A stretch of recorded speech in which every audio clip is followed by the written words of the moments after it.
ప్రార్థన చేసుకుందామండి. ప్రేమ కలిగిన మా తండ్రి, ఇదిగోనానే రాత్రికాల సమయంలో ఈ లేఖనాల పరిశోధన సదస్సు ద్వారా నాయన మీ మాటలు పరిశీలిస్తున్నాగా తండ్రి చెప్తున్నా. నాకు ఇచ్చిన నీ పిల్లలకు మీ మాటల ద్వారా మహాజ్ఞానాన్ని మాకు నేర్పించండి నాయన. తర్వాత నైనా మాట్లాడినగా మీ కుమారుడు మాణిక్యం అనబట్టి వందనములు ఆయన. అన్నగారు మహాజ్ఞానాన్ని మంచి సంగతిని బోధించి నాయన నీ పిల్లలను బలపరిచే విధంగా నాయన అన్నగారికి మంచి జ్ఞానాన్ని దయచేయమని కోరుకుంటూ ఈ కార్యక్రమం ప్రారంభించి ముగింపు వరకు నీ మనవుడు దైవాన్ని సహాయం చేయమని కోరుకుంటూ ఈ ప్రార్థన క్రిస్పేట్ సమర్పించుకుంటున్నాము తండ్రి. ఆమేన్. ప్రియమైన దేవుని పిల్లారా, కూడి వచ్చిన దేవుని పిల్లలందరికీ అలాగే వేదిక పైన అలంకరించిన దైవ సేవకులకు ప్రత్యేకమైన వందనాలు తెలియజేసుకుంటామండి. ఈ 6వ లేఖనాల పరిశోధన సదస్సులో ఒక 2 పాఠాలను వేయడం జరిగింది. అండ్ ఈ 2 పాఠాలలో ఒక పాఠము నీ జీవితంలో ముగిసిన కాలము మిగిలిన కాలము, ఇక 2వ పాఠము 4 జీవుల సారాంశము. ప్రియులారా, ఈ 2 పాఠాలు ఉన్నాయి కనుక చాలా జాగ్రత్తగా ఏంటి కొంచెం శ్రద్ధతో ఓపికతో వినండి. చాలా గొప్ప సంగతులు ఉంటాయి. మీరు వెళ్ళేటప్పుడు మహాజ్ఞానం నేర్చుకున్నామనే సంతోషం మీకు వస్తుంది కనుక ప్రియులారా చాలా జాగ్రత్తగా వినండి. మొదటి పాఠాన్ని మనం ఆలోచన చేయగలిగితే 4 జీవుల సారాంశము. ఏంటి 4 జీవుల సారాంశం అనే ఒక పాఠాన్ని మనము లేఖనాల ద్వారా మనం పరిశీలన చేద్దాం. ఏంటి 4 జీవుల సారాంశం అనగానే ఏంటి ఈ పత్రిక చాలామందికి పంచాం, చర్చిలో అన్నింటిలో పంచాం. కానీ చాలామంది ఈ పాఠాన్ని చూసి 4 జీవుల సారాంశము ప్రకటగంధంలోని పాఠం చెప్తారా ఏంటి? ఆ ప్రకటగంధంలోని పాఠం జనాలకి ఏమవుతుంది అంటున్నారు. ఏంటి 4 జీవుల సారాంశం ప్రకటగంధంలో ఉండేది కాదు, అందుకే పక్కన బొమ్మలు వేసాం. కనుక ఈ పాఠాన్ని మనం పరిశీలన చేయగలిగితే 4 జీవుల సారాంశం ఏంది అని మనం లేఖనాలకు వెళ్ళగలిగితే సామెతల గ్రంథం 30వ అధ్యాయము 24వ వచనం. సామెతల గ్రంథం 30వ అధ్యాయము 24వ వచనం. భూమి మీద చిన్నవి 4 కలవు. భూమి మీద అంట చిన్నవి 4 గలవు. అవేవి? అవి మిక్కిలి జ్ఞానము గలవి. ఏంటి భూమి మీద చిన్నవి 4 ఉన్నాయంట. ఓకే, ఆ 4 మిక్కిలి జ్ఞానము గలవి.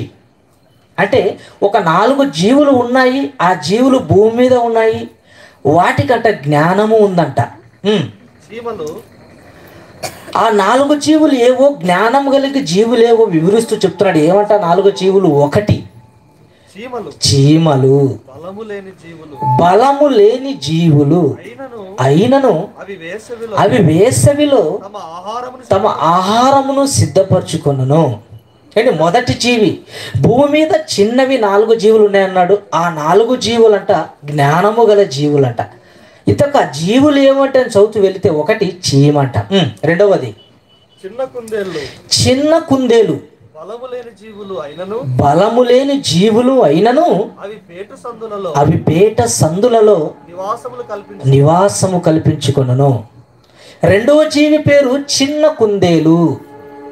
నెక్స్ట్ 3వ జీవి మిడతలకు రాజు లేడు, అయినను అవన్నీ పంతులు తీరి సాగిపోవును. ఇక 3వ జీవికి వచ్చేసరికి ఏంటంట? 3వ జీవి మిడతలు. నెక్స్ట్ 4వ జీవి బల్లిని చేతితో నీవు పట్టుకొనగలవు, అయినను రాజుల గృహములలో అవి ఉండును.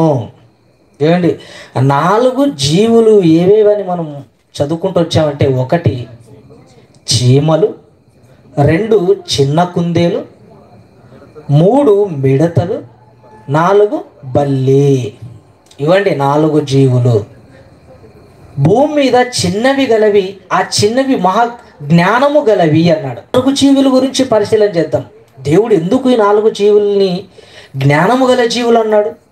వాటిలో ఏంటి అంత జ్ఞానం ఉందో ప్రకృతిని మనం పరిశీలించాలి. ప్రకృతి ద్వారా మనకి ఏమి నేర్పించబడుతుంది చూడండి ఒకసారి. యోబు గ్రంథం 12వ అధ్యాయము 7వ వచనం చూడండి. మరలా మనం ఇక్కడికి వద్దాం, మన పాఠ్యభాగం సామెతల గ్రంథంలోకి రాకముందు మనం యోబు గ్రంథానికి వెళ్దాం. అండ్ యోబు గ్రంథం 12వ అధ్యాయము 7వ వచనం. అయినను మృగములను విచారించుము, అవి నీకు బోధించును. ఏంటి? మృగములను విచారిస్తే ఏం చేస్తాయంట? అవి బోధిస్తాయి అంట. ఆకాశ పక్షులను విచారించుము, అవి నీకు తెలియజేయును. ఏంటి? దేవుడు మృగములను విచారించంటున్నాడు, ఆకాశ పక్షుల్ని ఆలోచించంటున్నాడు. ఏంటి? ప్రకృతిని ఆలోచిస్తే అవి బోధిస్తాయి. ఇక్కడ దేవుడు అంటాడు, ఇదిగో మృగములను విచారించుము, అవి నీకు బోధించును. ఇదిగో పల్పం పట్టుకొని ఎక్కడికి వెళ్ళమన్నాడు? మృగముల దగ్గరికి వెళ్ళమన్నాడు, ప్రకృతి దగ్గరికి వెళ్ళమన్నాడు, జంతువుల దగ్గరికి వెళ్ళమన్నాడు, ఆకాశ పక్షుల దగ్గరికి వెళ్ళమన్నాడు. అంటే ప్రకృతి మనిషికి బోధిస్తుంది. ఏంటి? ప్రకృతి మనిషికి బోధిస్తుంది. కనుక ఆలోచన చేయగలిగితే ఇంకొక మాట చూడండి, రోమీయులు రాసిన పత్రిక 1వ అధ్యాయము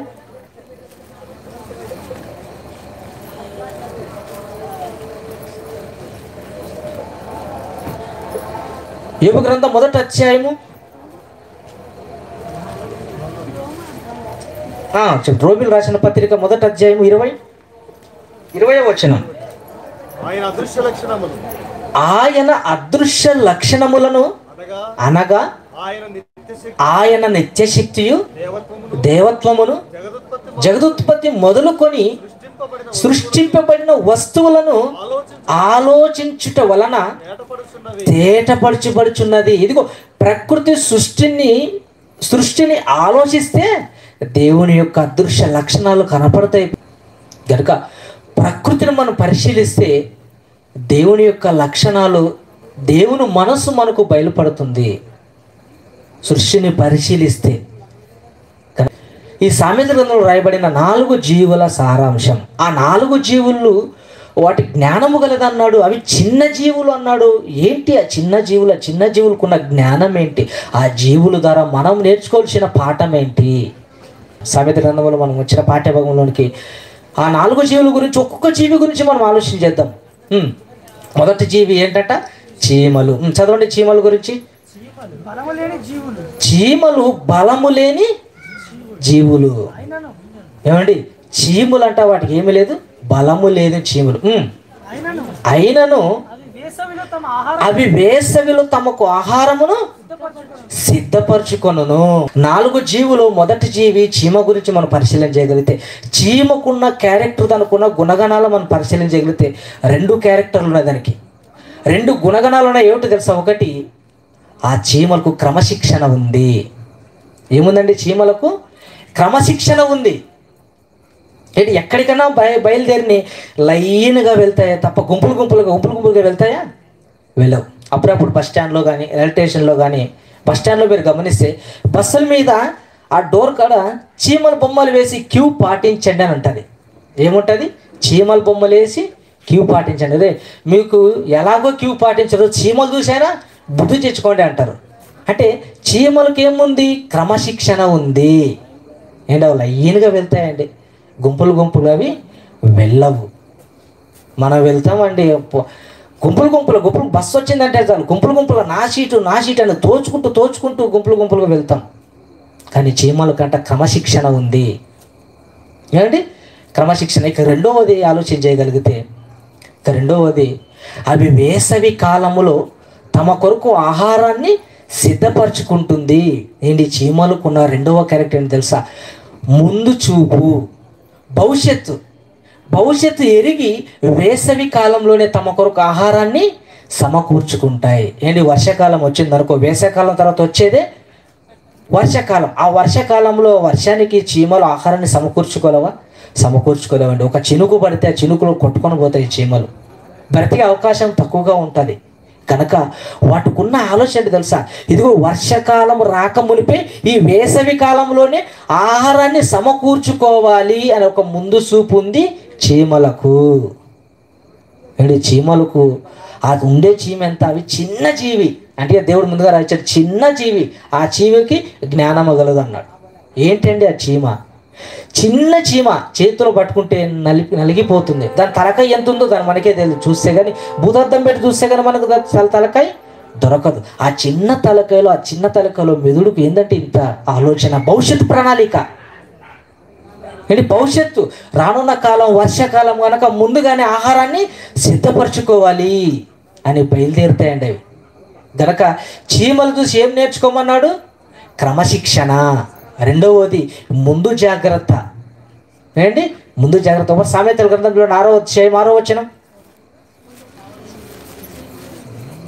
సామెతల గ్రంథం 6వ వచనం.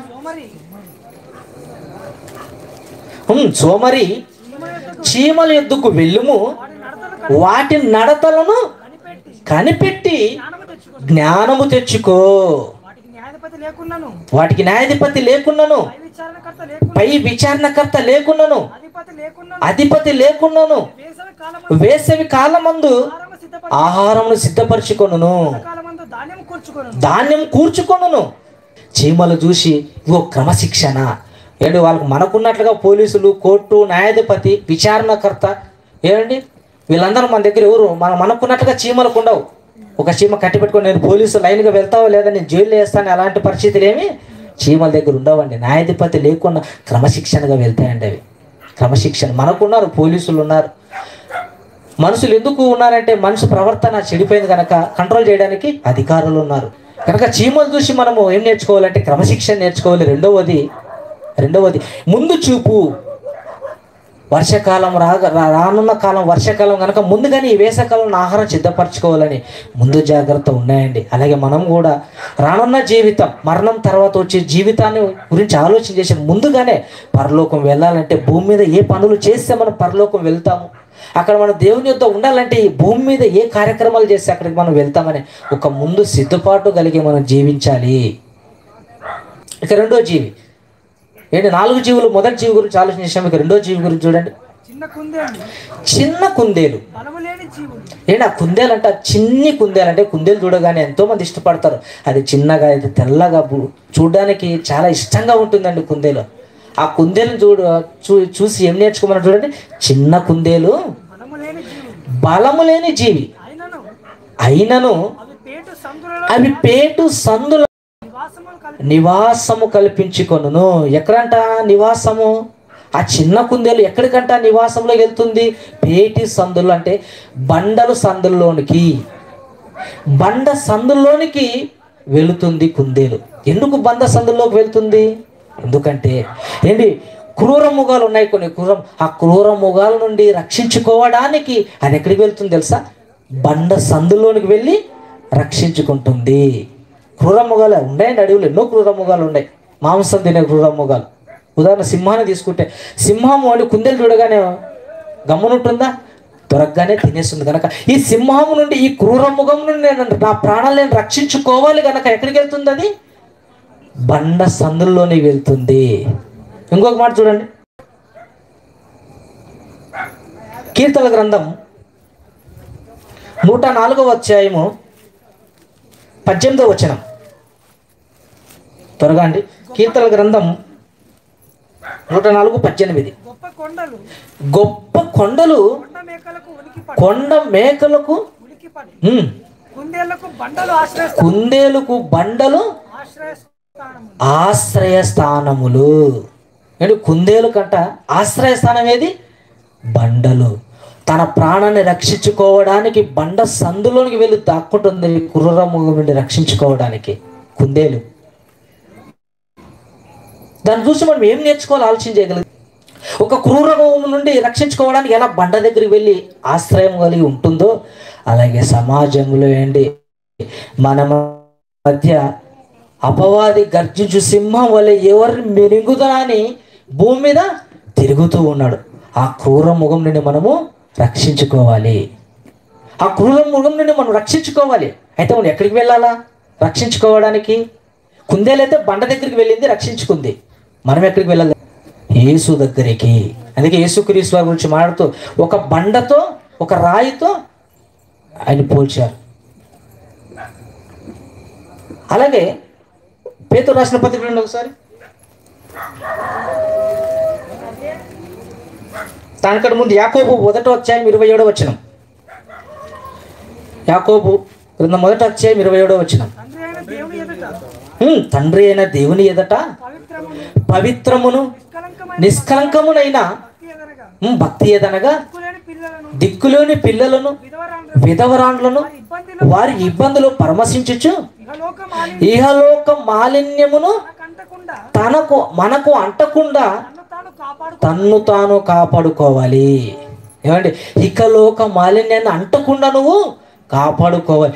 కుందేలు ఎలాగైతే మృగము నుండి రక్షించుకోవడానికి బండ దగ్గరికి ఎలాగైతే వెళ్ళి దాక్కుందో, మనం కూడా ఈ లోకంలో ఉన్నటువంటి ఇహలోక మాలిన్యాన్ని, ఆ కల్మషాన్ని, ఆ కుళ్ళును ఏంటి వాటిని అంటించుకోకుండా దేవుని యొద్దకు రావాలి. క్రీస్తు అనే బండ దగ్గరికి మనము రావాలి. ఆ కుందేలు గురించి మనం ఆలోచన చేయగలిగితే తను రక్షించుకోవడానికి ఒక బండ దగ్గరికి వెళ్ళి ఎలా కాపాడుకుంటుందో, మనము కూడా ఈ లోకం నుండి, ఈ లోకంలో ఉన్న మాలిన్యాన్ని అంటకుండా క్రీస్తు అనే బండ దగ్గరికి మనము చేరుకోవాలి. కానీ ఇక 3వ జీవి గురించి చూడండి, త్వరగా అండి, టైం లేదు. మిడతలకు రాజు లేడు, అయినను అవన్నీ పంక్తులు తీరి సాగిపోవును. ఏంటి, మిడతలకు రాజు లేడు, అవన్నీ పంక్తులు తీరి సాగిపోవును. ఏంటి, మిడతల గురించి ఏం నేర్చుకోవాలా? ఆ మిడత అంటే ఎంత ఉంటుందండి, చిన్న మిడత. ఏంటి, ఆ మిడత గురించి కూడా నేర్చుకోవాలా? దాంట్లో జ్ఞానం ఉందా? అందుకే 4 జీవుల సారాంశం, ఆ జీవులకు జ్ఞానము ఉంది గనక మనము ఈ బొత్తింగ్ గురించి, మిడత గురించి మనం పరిశీలన చేయగలిగితే ఏంటి మిడతలో ఉన్న జ్ఞానము? మిడతలు దేవుని సైన్యం అండి. ఒకనాడు ఐగుప్తులు పంటలను సంహరించడానికి 10 తెగుల్లో ఒక తెగు ఏంటి? మిడతలు అంటే చూడండి ఒకసారి, యోవేలు గ్రంథం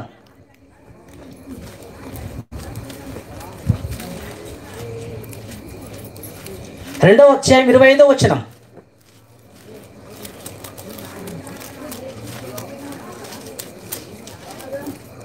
యోవేలు గ్రంథం 2:25. మీరు కడుపారా తిని తృప్తి పొంది మీ కొరకు వింత కార్యములను మీ దేవుడైన యెహోవా నామమును స్తుతించుడి. నేను పంపిన మిడతలను, గొంగలి పురుగులను, పసర పురుగులను అను నా మహా సైన్యము. ఏంటి, దేవుని సైన్యములో ఒక మిడత కూడా ఉంది. దేవుని సైన్యములో ఏంటి, దేవుని సైన్యం ఉందా? ఉండండి. ఈ ప్రకృతి దేవుని సైన్యం. ఈ ప్రకృతి అంటే దేవుని సైన్యం. ఈ ప్రకృతి ఆయన సైన్యం ద్వారా మనిషిని ఏమి కావాలంటే ఆయన చేయగలడు. ఆయన సైన్యంలో ఒకటి ఏంటి? మిడతలు. ఏంటి, మిడతలు అండి ఆయన సైన్యమా? అవును, దేవుని సైన్యంలో ఒక మిడత కూడా ఒక సైన్యమే. ఏంటి, ఒకసారి నిర్గమకాండం వెళ్ళగలిగితే చూడండి, నిర్గమకాండము 10:14-15. నిర్గమకాండం 10:14-15. ఆ మిడతలు ఐగుప్తు దేశం అంతటిని వచ్చి ఐగుప్తు సమస్త ప్రాంతములో అవి మిక్కిలి బాధకరమైన అంతకు మునుపు అట్టి మిడతలు ఎప్పుడూ ఉండలేదు, తర్వాత అట్టివి ఉండబోవు. అవి నేలంతయు కప్పెను. ఐగుప్తులో ఉన్న పంటల పైన వాలి పంక్తులుగా పంటంతా వాటిపైన వాలి పంట లేకుండా చేసాయండి. ఏవి? మిడతలు.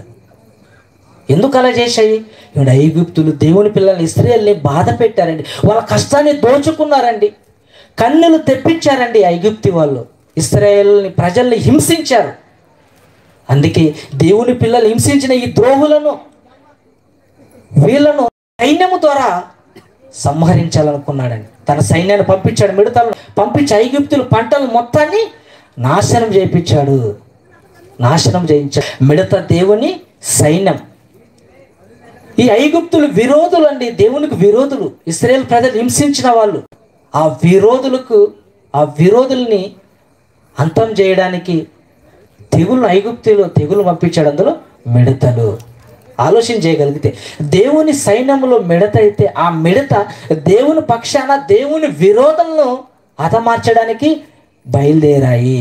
ఇప్పుడు ఈ మిడతలు చూసి ఏం నేర్చుకోవాలా? ఆలోచన చేయగలరు. ఎలాగైతే దేవుని సైన్యంలో ఉన్న మిడతలు దేవుని కొరకు బ్రతకని వారిని, దేవుని పిల్లల్ని హింసించిన ఐగుప్తుని ఎలాగైతే పంటను సంహరించిందో, మనం కూడా దేవుని సైన్యం అండి.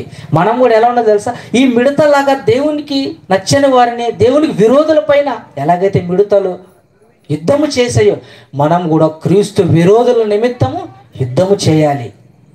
ఎందరైతే దేవుడు లేడు అంటున్నారు, ఎందరైతే దేవుని గురించి అసభ్యంగా మాట్లాడుతున్నాడో పత్రిక ద్వారా కానీ వీడియో ద్వారా కానీ, ఎందరైతే దేవుడు లేడు, ఏమీ లేడు, బైబిల్ తప్పుడని గ్రంథం అని ఎవరెవరైతే అజ్ఞానంగా మాట్లాడుతున్నారో అలాంటి వారు తరపునండి దేవుని సైన్యంగా దేవుని తరపున మనము నోరెత్తాలి. నోరు ఎత్తాలండి.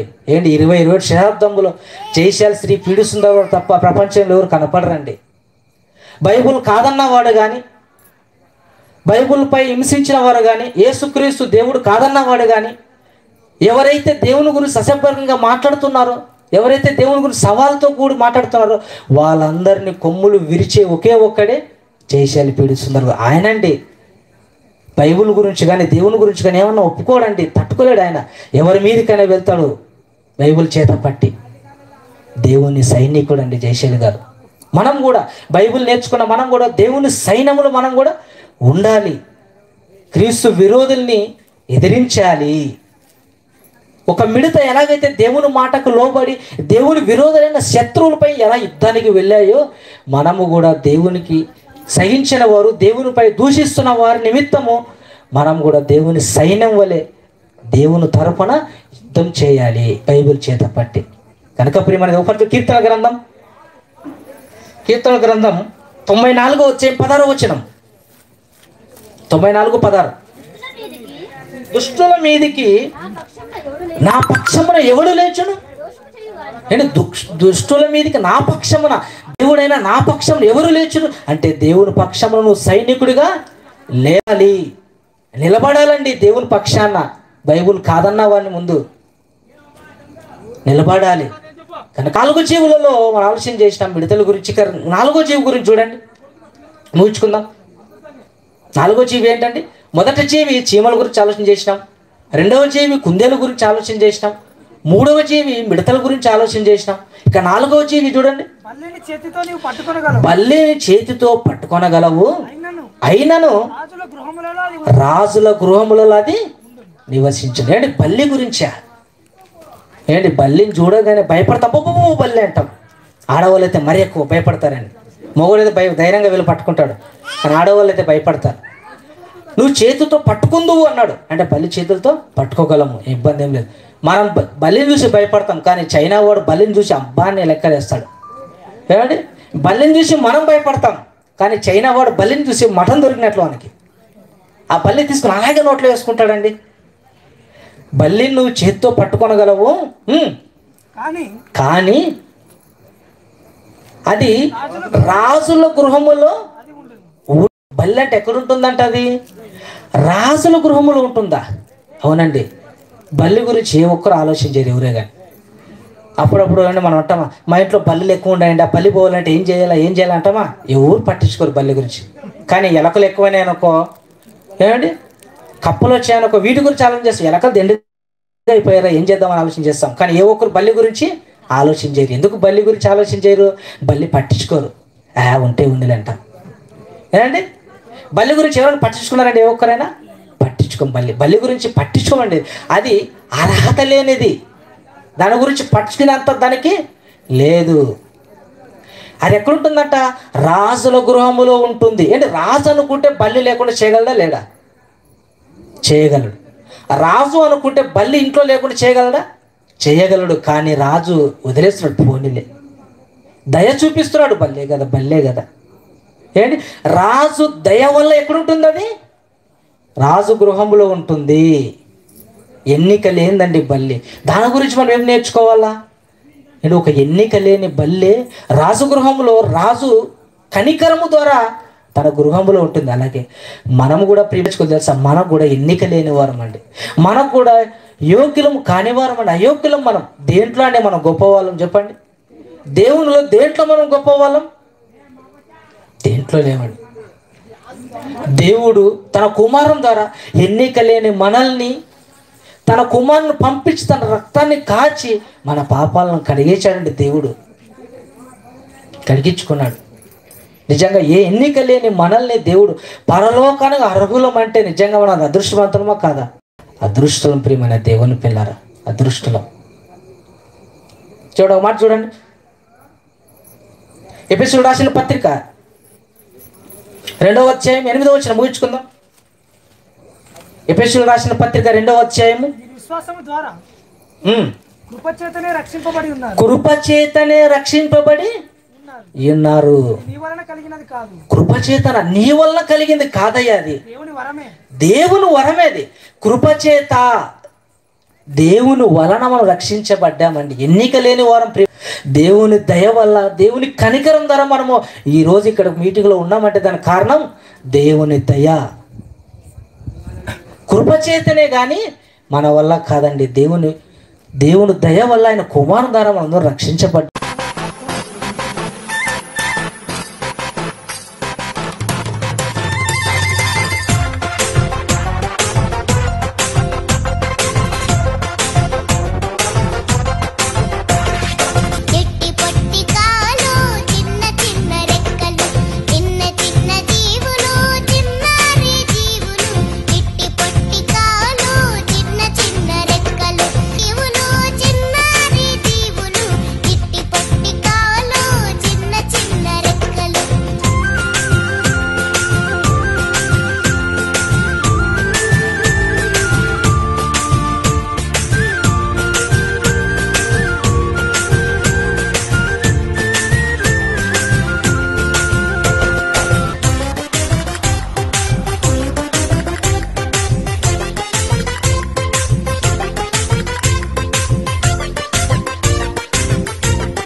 కనుక ఈ 4 జీవుల సారాంశం ఆలోచించగలిగితే, మొదటిది చీమలు, రెండవది చిన్న కుందేలు, మూడవది మిడతలు, నాలుగవది బల్లి.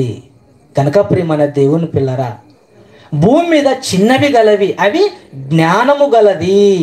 ఆ జ్ఞానమే ఈ 4 జీవుల సారాంశం. కనుక మనం మొదటి పాఠాన్ని ముగించుకున్న తర్వాత దైవ సేవకులు వచ్చి ఉన్నారు. మరొక అద్భుతమైన పాఠాన్ని మనం ఆయన అన్నగారి ద్వారా మనం నేర్చుకుందాం, విన్నాం. అని ప్రార్థన చేసుకుందాం. దయగలిగిన మా తండ్రి, ఇదిగో నాయన నీ పిల్లలు ఎంతో ప్రేమించి ఎంతో శ్రద్ధతో మొదటి పాఠాన్ని ఆలకించారు నాయన. నిజంగా ఈ 4 జీవుల్లో నుంచి మహాజ్ఞానాన్ని నేర్చుకోమని మీరు చెప్పారు తండ్రి. నేర్చుకున్న మేము నాయన ఆ మహాజ్ఞానం ప్రకారం నడుస్తూ అనేక మంది నడిపిస్తూ నీ కొరకు బ్రతుకుతూ ఇంకా గొప్ప గొప్ప నీ కార్యక్రమాలు చేస్తూ నేను మహిమపరిచే వరకు సహాయం చేయమని కోరుకుంటూ ఇతర మా జ్ఞానం మాకు నేర్పించిన మాత్రం జయశాల గారి బట్టి అందరం వల్ల ఆయన ఇంకా ఆరోగ్యాలు ఉంచి మా జ్ఞానం మాకు నేర్పించండి. ఆయన ద్వారా మహాసంగతులు నేర్చుకుని ఆయన గొప్పగా నీ కొరకు బ్రతికే ఉన్నత స్థితిలో వెళ్ళే భాగ్యాన్ని మాకు దయచేయమని కోరుకుంటూ ఈ ప్రార్థన క్రీస్తు సమర్పించుకుంటున్నాము తండ్రి. ఆమేన్.